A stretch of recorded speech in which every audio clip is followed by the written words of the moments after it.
SN Singh साहब, आज जो मोहन भागवत ने कहा, सरकार उसे कैसे देखती है? क्योंकि संघ हमेशा बीजेपी को नसीहत देता रहा है और जाहिर है एक पॉजिटिव अप्रोच के साथ देता रहा है। कहीं पर थोड़ा सा भी इधर उधर बीजेपी होती है तो संघ की तरफ से कोई ना कोई प्रतिक्रिया जरूर आती है। क्या मंदिर मस्जिद विवाद पर एक ब्रेक लगेगा संघ की इस नसीहत के साथ, मोहन भागवत के इस संदेश के साथ? नहीं, देखिए, आदरणीय मोहन भागवत जी ने क्या गलत कहा। आदरणीय मोहन भागवत जी जो कह रहे हैं वही तो हमेशा संघ का वो लाइन है। भारतीय जनता पार्टी कहती है, भारत के लोग कहते हैं, भारत के प्रधानमंत्री कहते हैं। 2 दिन पहले भारत के प्रधानमंत्री आदरणीय मोदी जी का बयान आता है कि भाजपा की नीति विवाद की नहीं, संवाद की है। हम विरोध में नहीं, सहयोग में विश्वास करते हैं। हम व्यवधान में नहीं, समाधान में यकीन करते हैं। और 2014 से भारतीय जनता पार्टी का नारा तो है सबका साथ, सबका विकास, सबका विश्वास। लेकिन ये लोग आदरणीय मोहन भागवत जी के बात को समझने के लिए, गहराई में जाने के लिए पहले कटाक्ष करना तो बंद करें। आप समझे भाई, भारत में भारतीय जनता पार्टी नहीं, संपूर्ण भारत ये मानकर चलता है वसुधैव कुटुंबकम। बार बार इस बात को आरएसएस प्रमुख जी कहते हैं, सभी लोग कहते हैं।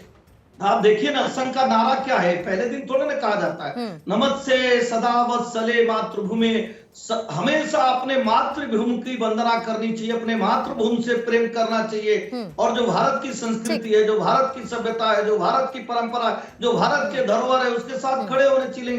कई लोग कहाँ खड़ा होते हैं? वो तो जब संविधान की शपथ लेने की जहां बात आएगी वहां भी जय फिलिस्तीन के नारे लगाएंगे, वहां भी भारत विरोधी बातें करेंगे, भारत तेरे टुकड़े होंगे, इंसा इंसा अल्लाह, भारत माता को डायन कहेंगे। इस नाते संघ प्रमुख जी की बातों की सराहना करनी चाहिए, स्वीकारना चाहिए, ये मानकर चलना चाहिए कि ये वसुधा कुटुंब में बिल्कुल सही बात है। और यही भारत की मूल भावना भी है सिंह साहब, यही सनातन का संदेश भी है। और हम तो सब कहते हैं कि हम सनातन को मानने वाले लोगों में से एक हैं। लेकिन प्रोफेसर विवेक सिंह, मोहन भागवत को ये बयान देने की जरूरत क्यों आन पड़ी? क्या बदलते परिदृश्य है? और पिछले कुछ समय में प्लेसेस ऑफ वर्शिप एक्ट के नाम पर जिस तरीके से मस्जिदों में मंदिर होने का दावा किया गया और उसके बाद जो विवाद और बवाल पैदा हुआ, क्या यह जरूरत महसूस हुई मोहन भागवत को कि खुलकर इस पर बात एक बार फिर से करनी होगी? टाइमर रखेंगे विवेक जी के लिए।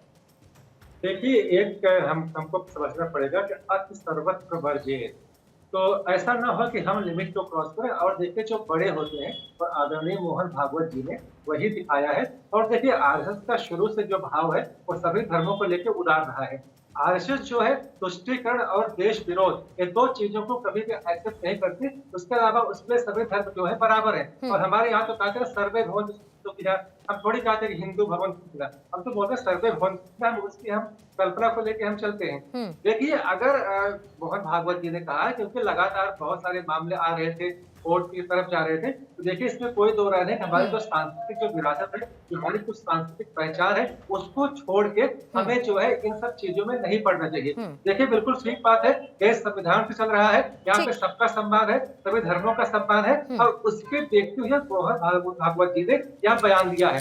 अब देखिए, अगर यहाँ पे आप देखेंगे तो आपने उसका उठाया भी कि कुछ लोग जो है इसके ठेकेदार बन रहे हैं। तो देखिए, कुछ ऐसे राजनीतिक ताकतें हैं। विवेक जी, मैं और समय के साथ आपके पास, मैं और समय के साथ लौटूंगी। तहसीन, आपके पास आने से पहले मनोज काका जी आपके पास आना चाहूंगी। इस पूरे विवाद पर समाजवादी पार्टी की प्रतिक्रिया है कि हम इनका स्वागत करते हैं, देर आए दुरुस्त आए। लेकिन मोहन भागवत ने ये बातें पहली बार नहीं कही हैं और ये तो सांप्रदायिक सौहार्द की बात भारत में है ही। लेकिन क्यों, क्या समाजवादी पार्टी एक वर्ग विशेष के लिए, एक धर्म विशेष के लिए पोलराइजेशन नहीं करती? जब दूसरे धर्म की बात आती है तो उसको लेकर विवाद लगातार पैदा करती है। क्यों? डबल स्टैंडर्ड नहीं है? देखिए, जो आपका सवाल है, समाजवादी पार्टी आज देश की तीसरी सबसे बड़ी पार्टी है। किसी एक धर्म जाति वर्ग के लोगों ने नहीं चुना है। उत्तर प्रदेश की 24 करोड़ जनमानस ने उसको 37 सांसद दिया है। तो आपकी ये बात यही खारिज हो जाती है। और आज मोहन भागवत जी, हालांकि मोहन भागवत के किसी भी वैचारिक विमर्श से हम लोग सहमत नहीं है। अगर मोहन भागवत जी इतना ही सबका साथ सबको देना चाहते हैं, सबको भागीदारी, तो 1925 से उनका संगठन है। आज तक मोहन भागवत जी से सवाल है, आज का उनका दिया हुआ जो बयान है उससे हम पूरी तरह से सहमत हैं। लेकिन इससे पहले वो बताएं कि कब उन्होंने दलितों को आरएसएस का प्रमुख बनाया, कब पिछड़े को बनाया, कब किसी मुसलमान को बनाया, कब किसी ईसाई को बनाया? नहीं बनाया। उनका संगठन स्वयं मनुवाद का और अधिनायकवाद का समर्थक है। चूंकि उनके जो आदर्श हैं, गोलवरकर हैं, सावरकर हैं, उनका आदर्श कभी भारतीय संविधान रहा नहीं, और जो कि उन्हीं के पार्टी के गृह मंत्री ने किस तरह से अभी देश के सर्वोच्च सदन में भारतीय संविधान के निर्माता का अपमान किया, उसके लिए उन्होंने माफी नहीं मांगा। असल में आज वो जो आईना दिखा रहे थे वो उत्तर प्रदेश के मुख्यमंत्री योगी आदित्यनाथ जी को दिखा रहे थे।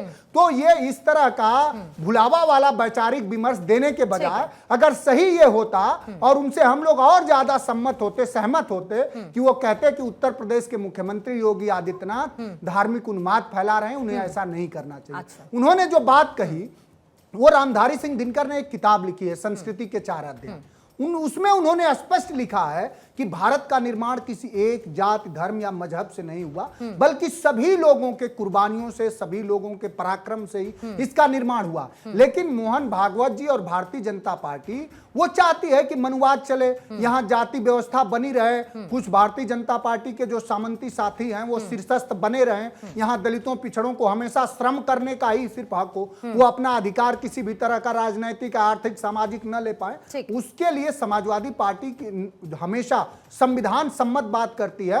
और हम लोग मोहन भागवत जी से ये अपील करना चाहेंगे कि आप में इतनी, अगर आप सच में चाहते हैं कि ये देश संविधान से चलता है तो सर्वप्रथम अमित शाह जी से कहिए कि माफी मांगे, और योगी आदित्यनाथ जी से कहिए कि धार्मिक उन्माद जल्दी से काउंटर लूंगी, फिर तहसीन आपके पास आती हूँ जल्दी से। पूर्णिमा जी 10 सेकंड देखिए, हम चाह रहे थे कि समाजवादी पार्टी के लोग ये बताएं कि बाबा साहब को क्यों कहते थे भूमाफिया। हम चाहते हैं कि समाजवादी पार्टी के लोग बताएं ये कभी नहीं कहते। समाजवादी पार्टी एक ऐसी पार्टी है जो सामान्य सीट पर भी दलित वर्ग के लोगों को चुनाव लड़ा है, और सबसे ज्यादा दलितों का प्रतिनिधित्व तो समाजवादी पार्टी करती है।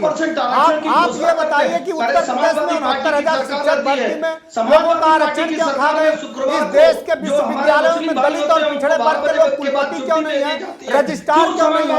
ये आपको बताना चाहिए, ये आपको बताना चाहिए। और अमित शाह जी को कम से कम संदेश दीजिए कि बाबा साहब का अपमान करना बंद करें और कम से कम माफी मांगे।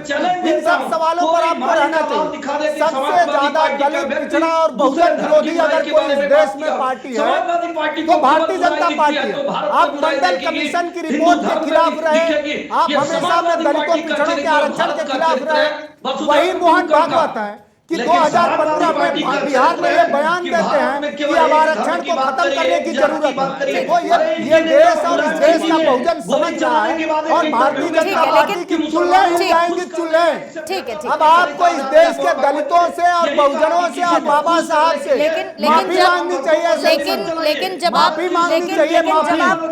काका साहब एक सेकंड सिंह साहब एक सेकंड समाजवादी पार्टी ने भारत की संस्कृति को नहीं माना। सिंह साहब एक सेकंड लेकिन इसके साथ साथ मनोज काका जी, जब आप केंद्र की और इस वक्त की उत्तर प्रदेश सरकार की किसको कौन से पद पर बैठाया नहीं बैठाया, तो इसके साथ साथ समाजवादी पार्टी को यह भी बताना चाहिए कि जब उनकी सरकार थी तो उन्होंने उन पदों पर किस किस को बैठाया। फिर उसके बाद जब मैं गिनने पर आऊंगी तो पीछे मेरे को सिर्फ यादव लिखा हुआ नजर आएगा सर, और उसके अलावा कुछ लिखा नहीं नजर आएगा। इसीलिए कहना आसान होता है सर, सरकार से पूछिए कि देश के विश्वविद्यालयों सरकारी संस्थानों में दलितों पिछड़ों को क्यों हाशिए पे रखा गया? फिर मुझे एक बात बताइए, फिर समानता की बात कैसे? फिर आप उसमें भी बाइफरकेट करके ले आते हैं ना सर।